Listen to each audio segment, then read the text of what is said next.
dari kita tolong berhati-hati untuk memberikan label, untuk memberikan judgement, karena apa yang dibalik perilaku seorang anak sebenarnya ada alasan besar gitu. Kita harus mencoba memahami apa sih yang membuat anak berperilaku.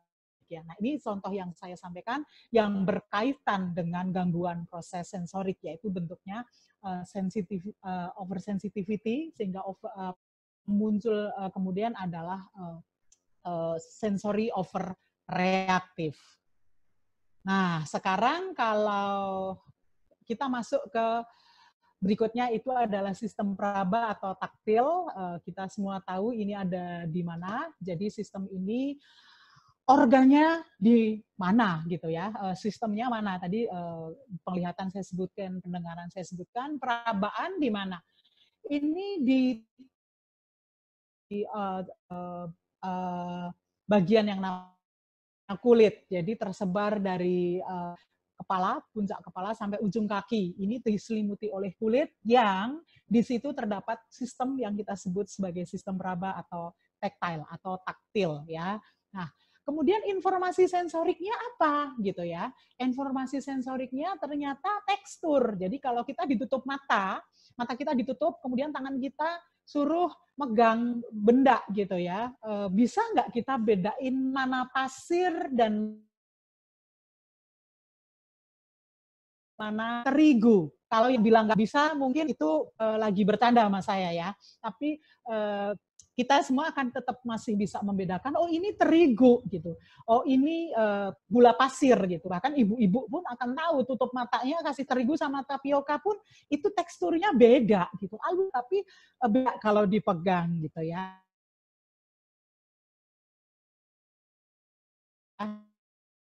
Nah, tekstur ini atau taktil gitu. Yang kemudian suhu. Ketika sekali lagi saya ngumpetin mata misalnya, tutup matanya, kemudian panas atau tidak gitu ya. Ternyata suhu ini adalah informasi sensorik buat sistem peraba. Jadi meskipun mata kita ditutup, kita masih tetap bisa merasakan bahwa ini dingin, ini panas, ini anget gitu ya. Ini bicara masalah suhu gitu ya. Ini suhu adalah salah satu informasi atau input di sistem peraba. Yang ketiga adalah sentuhan atau kontak fisik ya. Jadi ketika saya disentuh, Bu Rini pinjem pensil gitu. Oke, ini langsung saya praktekin ya. Bu Rini pinjem pensil, saya dicolek cek gitu ya. Kemudian kalau colekan gitu biasanya kan secukupnya ya, pinjem pensil gitu ya, mau pinjem pensil gitu. Saya akan noleh terus nanya mau apa gitu, kenapa apa gitu ya, pinjem pensil dong gitu ya, saya kasih. Bayangin nggak pada orang-orang tertentu, ada anak-anak tertentu yang kalau dicolek itu udah sesuatu banget rasanya gitu ya. Ada yang not touching, don't touch me. Ada yang bahkan dicium bapaknya nggak mau, dicium mamahnya nggak mau, digandeng gurunya nggak mau gitu ya. Jadi istilahnya kemudian apalagi di sekolah itu kalau punya kegiatan yang hubungannya sama finger painting, sama lem, sama pasir, itu rasanya sesuatu sekali, tersiksa sekali. Mereka biasanya tidak tahan dengan anak-anak dengan gangguan proses sensorik di sistem ini, nggak tahan dengan tekstur, suhu, dan kontak fisik. Nah, ini masuk lagi tadi di dalam saya yang sebelumnya adalah sense of reaktif yang terjadi di sistem peraba. Nah, kalau yang underreaktif yang kayak apa? Ya itu tadi yang kegores kawat misalnya, oh lewat kawat gitu di pagar gitu, ternyata kegores, cuek aja dia. Itu adalah sensori underreaktif gitu. Nah, ada lagi yang disebut dengan sensory seeking. Kalau di perabaan seperti apa? Mungkin teman-teman ada yang pernah lihat yang anak tuh maaf bahasanya kita senang main jorok gitu ya, yang ekstrim lah istilahnya, jorok-jorokan itu sesuatu yang dia cari bahkan gitu ya, bukan tanpa tujuan juga. Ini biasanya pada anak-anak yang sensory seeking atau mencari masih berlebih di satu sistem sensorik, dalam hal ini yang saya sedang contohkan adalah sistem peraba, barangkali dia sedang berusaha menenangkan diri, barangkali habis dimarahin atau lihat mata mamahnya melotot atau lihat gurunya atau dia sebenarnya lagi kepingin mau tidur, jadi malam dia gosok-gosok tangannya ke selimut, kemudian dia gosok-gosok ke sikutnya ibunya, kan sikut rata-rata lebih kasar daripada kulit di bagian lain seperti itu. Kemudian ada sensory discrimination disorder. Nah, ini kalau contohnya di perabaan seperti apa? Ini penting sekali terutama untuk level 4 Bapak Ibu sekalian, karena fungsinya nanti akan sangat signifikan berperan besar pada motorik halus gitu, bagaimana seorang anak memegang pensil gitu ya. Salah satu tes juga di dalam praksis di dalam sensori integrasi adalah dengan DISI gitu. Jadi diskriminasi lokasi, saya tutup matanya misalnya anak itu, kemudian saya sentuh jarinya, kemudian saya tanya tunjuk tadi bagian yang saya sentuh gitu. Misalnya saya sentuh telunjuk, ada yang nggak bisa nunjukin itu telunjuk, ternyata dia nyentuhnya bagian lain, barangkali ini juga gangguan dari perlu dicek lebih lanjut, ini barangkali gangguan di diskriminasi sensorik di sistem Praba seperti itu. Baik, nah untuk yang oversensitif tadi ya, tidak hanya ketika ketemu lem, tidak ketemu dengan hand painting, tidak hanya ketemu dengan apalagi yang di rumah misalnya sehari-hari banget itu gunting rambut ya Bapak Ibu. Jadi nggak ada tukang gunting rambut itu bertujuan untuk nakut-nakutin anak orang gitu ya, karena barangkali saya nggak tahu sih berapa puluh persen anak orang kalau dipotong itu nggak apa-apa, tapi ada beberapa persen yang jumlahnya lebih kecil yang rasa sangat tidak nyaman, hanya mungkin dari kadar atau gradasi atau tingkat tidak nyaman biasa aja, jadi nggak anteng waktu digunting rambutnya, sampai nangis jejeritan, nangis waktu digunting rambutnya, sehingga perlu strategi khusus gitu. Saya sih familiar sekali, banyak anak yang datang ke kami dengan rambut yang sangat tidak rapi gitu ya, kayak cukuran batok gitu kalau kata orang Jawa gitu ya. Jadi belang blonteng, pokoknya nggak rapi lah gitu. Yang penting nggak gondrong gitu. Ternyata dicukurnya waktu tidur gitu, dia waktu tidur gunting sedikit, dia miring, ya gunting lagi sisi lain, dia balik lagi dan seterusnya. Akhirnya waktu bangun dia udah digunting rambutnya tapi belang blonteng nggak karuan. Nah, ini adalah salah satu saya sampaikan salah satu gejala yang patut dicurigai sebagai overreaktivitas atau kendala oversensitif di sistem Praba. Digandeng juga begitu, ada anak-anak yang menolak digandeng bahkan dengan orang-orang dekatnya. Nah, ini juga saya nggak mau mengklaim pasti gangguan oversensitivitas di Praba, tapi bisa dicek juga umur berapa dia gitu ya. Ada konflik-konflik secara psikologis atau apa yang dalam hal ini kami biasanya berteamwork dengan teman-teman lain dari profesi lain seperti psikolog seperti itu. Oh ternyata ini kok Mbak dijelasin ke saya. Enggak, dia ternyata masa otonominya lagi mundur gitu, yang harusnya 2 tahun itu udah lewat, udah selesai, ini 4 tahun baru muncul gitu, sehingga waktu kecil soalnya dimarahin terus, diatur terus, jadi masa otonominya muncul ini, jadi kayak pengen jadi diri sendiri, aku bisa aja. Jadi kita nggak bisa sekali lihat langsung menjudge gitu, tapi kita perlu berkoordinasi atau bekerja sama dengan profesi lain yang memang itu menjadi keahlian mereka. Baik, kemudian saya masuk ke indera pengecap, sistem pengecap.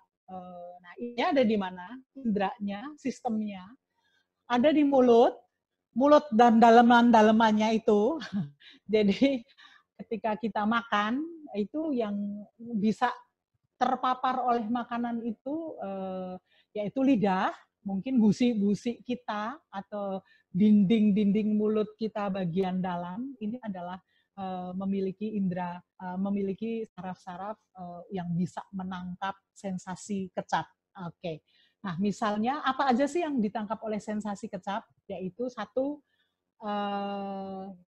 sensasi suhu. Jadi ketika kita minum, mungkin nggak ngecek pakai tangan, main diminum aja ternyata terlalu panas. Atau ketika kita ditutup matanya, terus kita suruh minum es teh, terus kita ditanya dingin atau panas, wah nggak tahu, aku nggak lihat, nggak bisa. Nah, ternyata indera kita bisa mendeteksi gitu ya. Nah, yang kemudian adalah deteksi tekstur gitu ya. Informasi berikutnya adalah tekstur. Jadi ketika saya makan nasi yang kera, nasi Padang misalnya dengan lauknya rendang atau ayam bakar dengan daun atau nasi apa yang lauknya udah lalap timunnya dan seterusnya.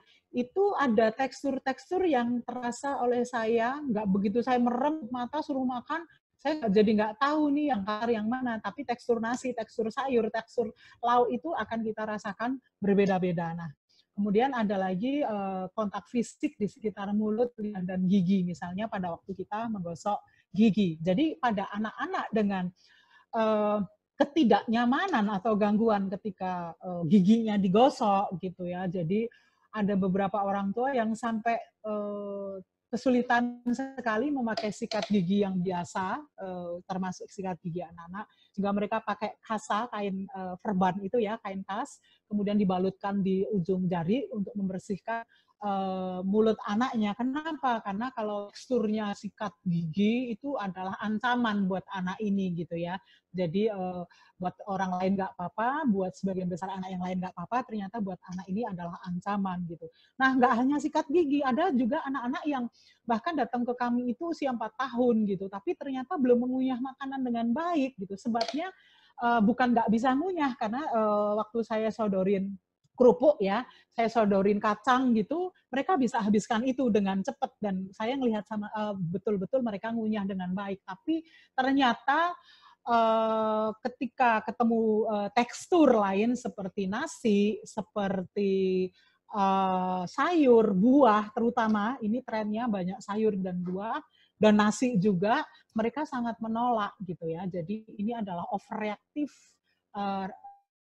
di sistem pengecap gitu ya. Jadi hati-hati sekali,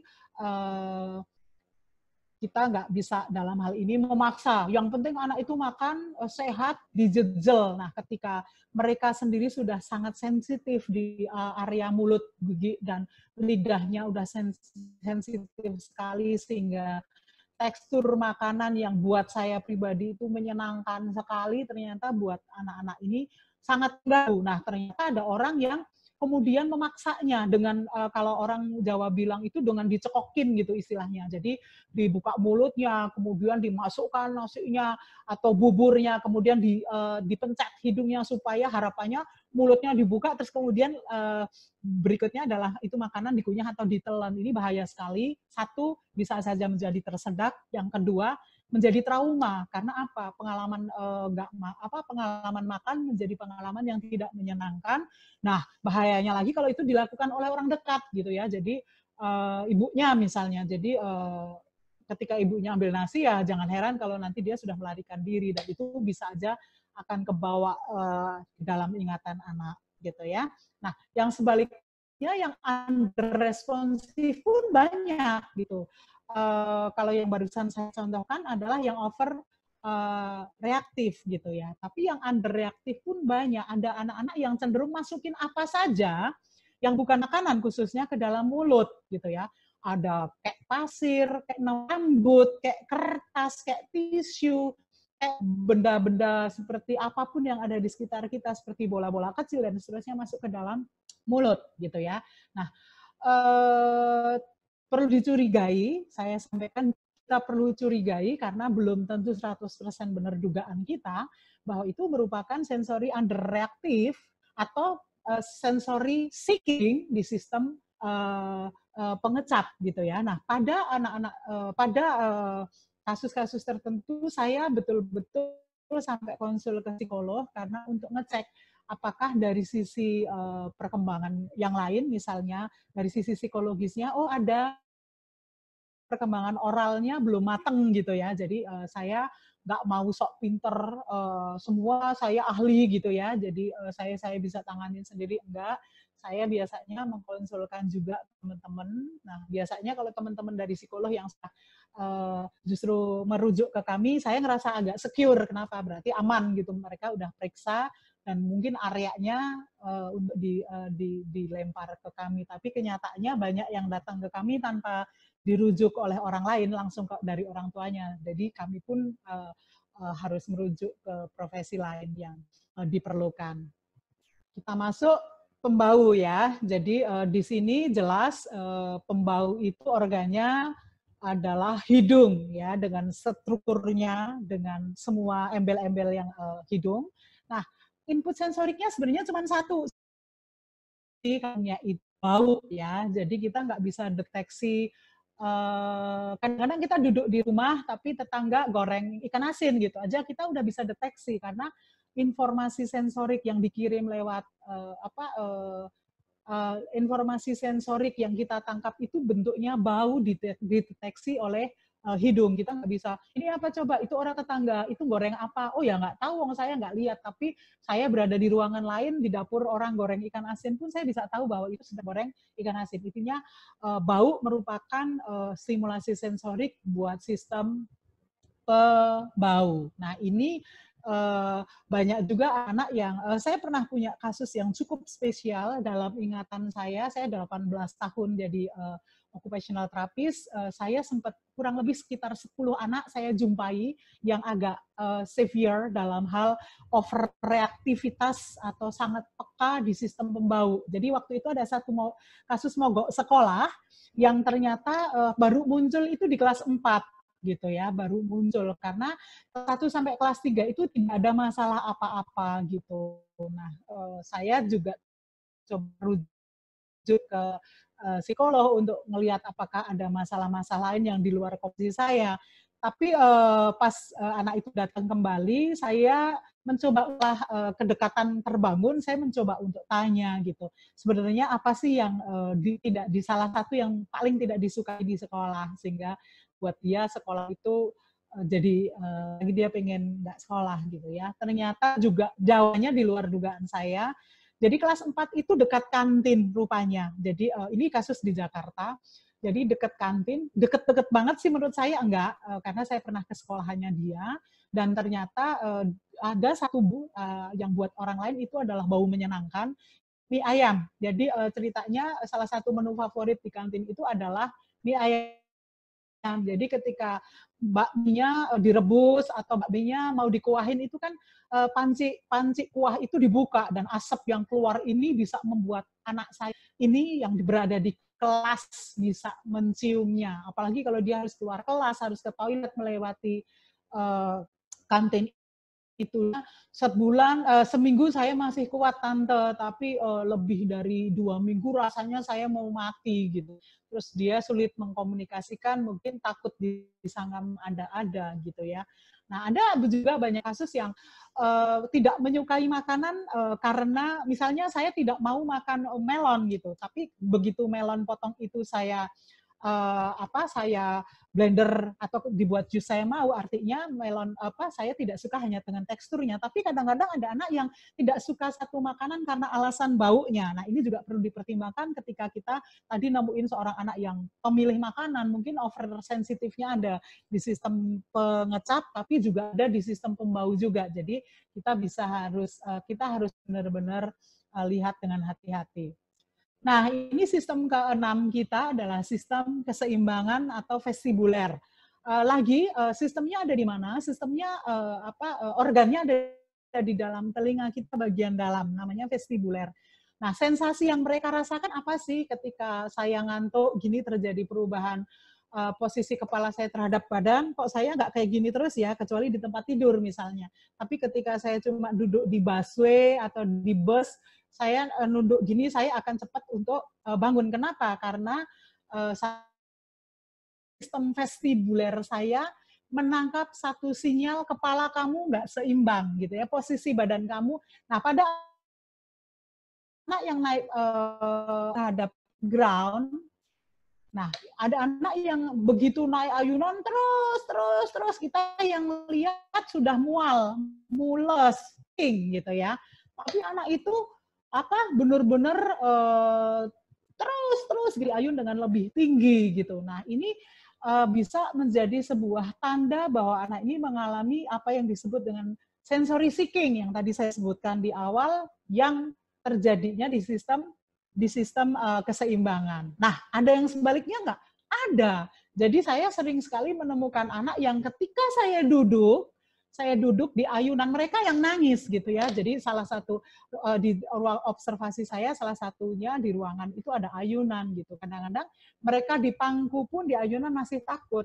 Bahkan untuk naik sesuatu yang kayak dingklik gitu yang agak tinggi pun mereka takut ya. Jadi sesuatu yang sedikit, sensasi keseimbangan yang sedikit sekali yang buat orang lain nggak seberapa, bagi anak-anak yang overreaktif di sistem keseimbangan itu menjadi dirasakan terlalu banyak, mereka menjadi takut, tinggi sedikit takut gitu ya. Tapi ada yang sebaliknya, yang under responsif atau bahkan yang pada mereka yang seeking, mereka tinggi, wah kita yang teriak-teriak, oh jangan nanti kamu jatuh, cuek aja dia nggak terlalu ngerasain gitu ya. Oke, berikutnya ini adalah proprioceptif atau sistem gerakan otot sendi ya, sistem gerakan. Ini sistemnya, organnya ada di mana? Organnya ada di semua sistem otot dan persendian kita. Dan ini adalah salah satu sistem penenang di dalam kehidupan kita. Misalnya kalau kita lagi cemas gitu ya, mungkin tangan kita jadi ngeremet tisu, kemudian ada yang drumming seperti itu ke meja, kemudian ada yang kakinya kayak orang ngejahit gitu ya. Itu sebenarnya adalah usaha seseorang untuk jadi tenang, jadi fokus, jadi alert gitu, makanya sistem ini gitu ya. Makanya ada orang yang ketika stres pengennya jadi ngunyah terus, mungkin bukan sedang lapar atau sedang kepengen makan tertentu yang memang pengen makanannya, tapi sedang rindu dengan gerakan sensasi mengunyahnya. Nah, ini mengunyah ini adalah sensasi yang diciptakan oleh sistem proprioceptif, yaitu yang di otot rahang ya. Nah, informasi sensorinya adalah rasa capek. Saya jalan kalau dari CAI Harmoni ke halte busway-nya Harmoni itu kurang lebih 900 meter. Mungkin buat saya itu udah cukup capek maksud saya. Tapi buat si A yang sensory sensory seeking gitu, malah yang tidak yang butuhnya gede banget, buat dia bisa capek nggak? Oh, anak saya nggak bisa capek, Bu Rini jamin nggak bisa capek. Capek, cuman dosis gerakan yang dia perlukan untuk membuat dia capek jauh lebih besar barangkali dari dosis yang pada orang kebanyakan. Sehingga ketika di rumah aja kayak gini, school from home, work from home, saya yakin bukan karena sesuatu yang extraordinary, tapi maksudnya karena mereka biasa bergerak banyak saja, masih senang bergerak, bagaimana di rumah yang kemudian jangan kemana-mana, di rumah aja dan seterusnya ya. Jadi ke sistem ini, sistem proprioceptif ini jadi tidak banyak mendapatkan stimulasinya, padahal ini sistem menenang, bayangkan. Makanya kita aja yang tua-tua begini di rumah terus rasanya ada yang galau, kemudian bacanya salah lagi, bacanya berita-berita yang tentang COVID terus ya, makin cemas dan seterusnya. Padahal biasanya kalau cemas, gue jalan deh ke mall atau ngapain berkegiatan secara fisik gitu ya. Nah biasanya selesai, sekarang nggak selesai masalahnya karena sistem penenangnya lagi minim stimulasi. Anak-anak juga biasanya di sekolah lari-lari, di rumah sekarang lari dimarahin, manjat dimarahin, suruh duduk tenang. Sementara ternyata dalam kesehariannya sebenarnya mereka adalah anak-anak yang kebutuhan bergeraknya cukup tinggi ya. Nah, posisi dan gerakan sendi serta anggota badan pun merupakan informasi sensorik di sistem ini. Saat saya yang badannya lebar gini mau keluar pintu yang terbukanya cuma sepertiga, sementara tangan saya bawa benda, misalnya buku yang tebal atau berat, saya perlu mengatur posisi badan saya untuk supaya muat. Tapi bayangkan nggak pada anak-anak, banyak anak-anak yang bahkan pintunya ngablak-ngablak gitu ya, kalau bahasa orang Jawa ya, pintunya ngablak-ngablak, ditabrak juga tuh. Oke, jadi kegagalan mengkira-kira ini bisa muncul karena secara di sistem proprioceptif ada kendala yang belum diberesi gitu ya. Mereka jadi sensory seeking, under responsive gitu ya.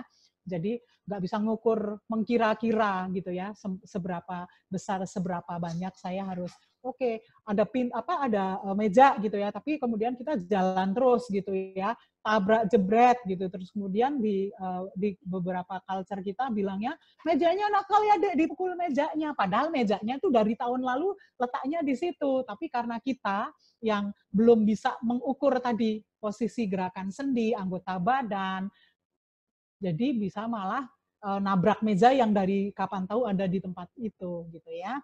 Baik, bisa dibayangkan anak-anak yang sekarang lagi diperem nih bahasanya di rumah. Oke, nanti kita cari alternatif kegiatan apa sih di rumah yang bisa dilakukan ketika lagi nggak kemana-mana. Oh, kata Bu Rini ini kurang stimulasi, lepas aja mereka, kena COVID lebih bahaya. Ya, jadi besok siang kita akan belajar bagaimana menangani ketika masalah-masalah yang tadi saya sampaikan muncul di anak kita. Nah, prinsipnya adalah tadi kan saya di video bikin sengaja gadget ya. Obat penenangnya itu adalah handphone, kasih handphone, diam gitu ya.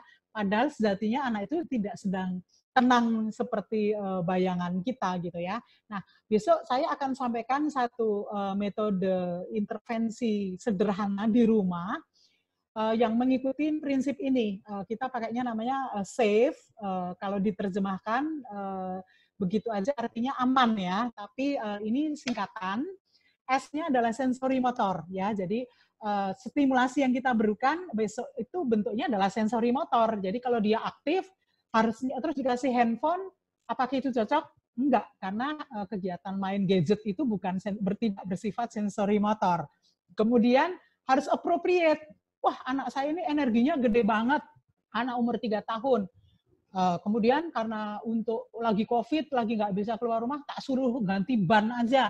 Apakah ini appropriate dengan usia perkembangannya? Enggak. Nah, ini juga perlu kita perlu rancangkan baik-baik. Kenapa? Kalau terlalu susah, saya aja kalau suruh Bu Rini bikin bolu yang tiramisu ya, yang gini-gini, ogah buat saya itu terlalu susah. Tapi kalau Bu Rini besok ke CAE dong ngajar kami bikin Indomie rebus, ogah juga. Kenapa? Karena itu terlalu mudah. Jadi harus appropriate.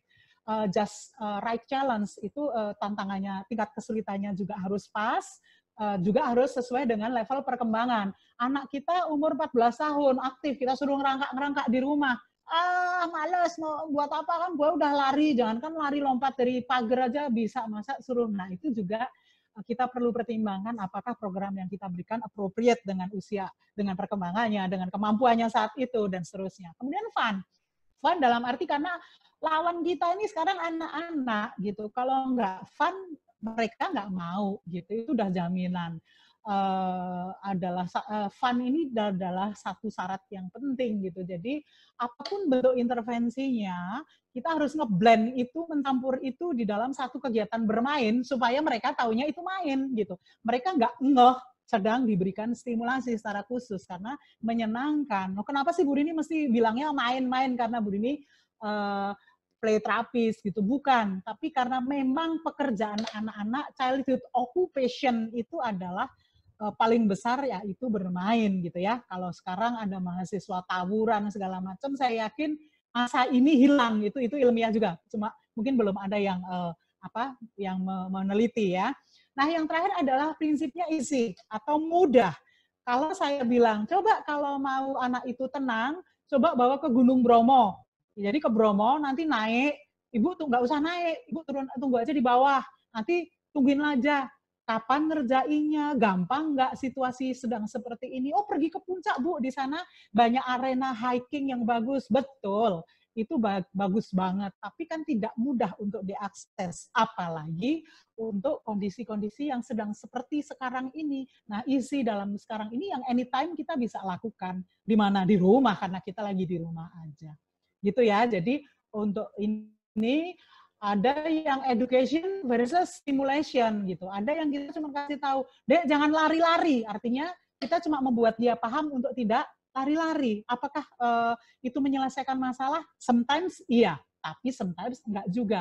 Nah, apakah perlu dengan stimulation? Nah, pada gangguan-gangguan proses sensorik biasanya kedua hal ini harus dilakukan secara sepadan ya. Jadi ada education-nya, ada stimulation-nya. Jadi, Dek, jangan lari-lari dong, duduk gitu ya. Sementara dia tipe yang setiap harinya nggak usah, yang masih zaman sekolah aktif ke sekolah, yang masih tidak home learning begini aja dia aktif. Ternyata di rumah cuma dikasih tahu nggak mami lagi mau kerja, jadi kamu harus duduk, kalau enggak mami nggak selesai-selesai nanti adik. Dia paham nggak? Mungkin paham, tapi kebutuhan dia tidak hanya untuk paham bahwa saya harus duduk, tapi ternyata ada kebutuhan lain yang akan dia penuhi, akan dia dapatkan kalau dia dikasih stimulasi. Nah, stimulasi ini lebih ke arah pengalaman, experience gitu ya. Nggak apa-apa naik tangga itu, yang lain aja berani. Pada anak-anak yang tadi sistem vestibulernya sensitif, overreaktif, naik tangga 3 tangga aja udah ketakutan. Tuh anak orang sampai ujung tangga, nggak usah banding-bandingin sama anak orang, karena anak kita bukan anak mereka. Setiap individu adalah unik, kita harus respect ke itu gitu ya. Jadi cobain deh gitu ya, mungkin tangganya ya nggak usah tinggi-tinggi dulu, hanya 1 langkah. Nah itu pengalaman itu, oh iya ya ternyata nggak apa-apa, kata mami. Nah itu jadi disangkutkan ke pemahamannya, kata mami bener, besok lagi dia mau tuh akan coba lagi. Nah ini bicara masalah stimulasi. Bu, Itu ini waktunya 9 menit materi yang lagi ya. saya sampaikan hari ini. Oh, Ya pas siap. ya Bu ya. Berapa menit lagi Pak Kevin? 9 Oh menit. pas, baik ya. Siap. Jadi ini adalah materi yang bisa saya sampaikan hari ini. Besok ada lanjutannya tentang 2 slide yang terakhir, yaitu prinsip yang tadi safe, sensory motor, easy, appropriate, and fun, dan education versus stimulation. Besok kita akan pelajari sama-sama sebagai bekal, meskipun lagi nggak bisa kemana-mana, tapi anak-anak kita yang spesial, semuanya spesial, termasuk saya pun spesial sebenarnya, karena saya biasa kemana-mana ya, setiap hari saya itu ada naik MRT, ada naik turun tangga, ada kegiatan fisik yang aktif sekali. Ternyata sekarang everything harus di rumah, saya online terus setiap hari sampai kadang-kadang 8 jam gitu, tuh badan saya jauh lebih capek, kadang-kadang mood saya juga beda dengan ketika saya pergi keluar gitu ya. Jadi kita harus paham anak kita bisa berempati. Jadi jangankan mereka, wong kita yang nggak kenapa-kenapa, yang sudah dewasa gitu aja rasain dampaknya. Kurang lebih itu Bapak Ibu sekalian apa yang bisa saya sampaikan. Mudah-mudahan materi sederhana ini bisa menambah pemahaman Bapak Ibu bagaimana memahami masalah yang sedang dihadapi oleh anak-anak kita. Dan kita akan sambung dengan sesi besok dengan bagaimana memberikan stimulasinya. Demikian, terima kasih. Mohon maaf bila ada kesalahan kata-kata atau penyampaian yang terlalu terburu-buru sehingga tidak jelas. Terima kasih atas perhatiannya. Selamat sore.